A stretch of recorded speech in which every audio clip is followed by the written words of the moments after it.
Hi friends, ఎలా ఉన్నారు? నేను మీ సలోమిని. ఈరోజు ఒక మంచి రెసిపీ తెచ్చానండి. దబ్బండి.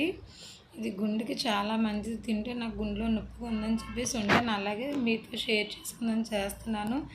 తప్పకుండా తినని వాళ్ళు కూడా తినండి. నాన్ వెజ్ తినకని దెబ్బ తింటున్నాను. ఇగోండి, దెబ్బ తీసుకొని ముక్కలుగా కోసి కుక్కర్లో పెట్టుకోవాలండి.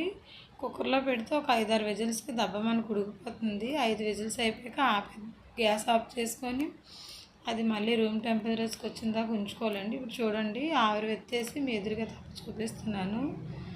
ఇదిగోండి, ఉడికిపోయింది. ఇది పారంచుకోవాలి అంతే. ఇప్పుడు స్టవ్ వెలిగించుకొని ఒక కళాయి పెట్టి ఆయిల్ వేసుకోండి. నాన్ వెజ్ కదా, ఆయిల్ ఎక్కువగానే పడుతుంది. మనం ఇలా ముందుగానే ఉడకపెట్టి పారంచడం వల్ల బేగా అయిపోతుంది. ఇది వేగాక అల్లం వెల్లుల్లి పేస్ట్ వేయండి.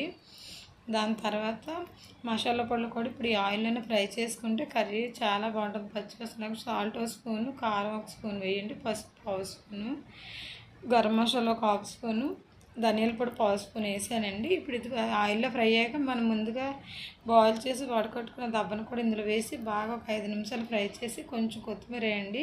ఇప్పుడు ఇలా ఒక 5 నిమిషాలు ఫ్రై అయ్యాక టమాటీలు తురుముకోనండి ఒక 2, అది కూడా ప్యూరీ వేసాను. అలా కొంచెం వాటర్ వేసాను.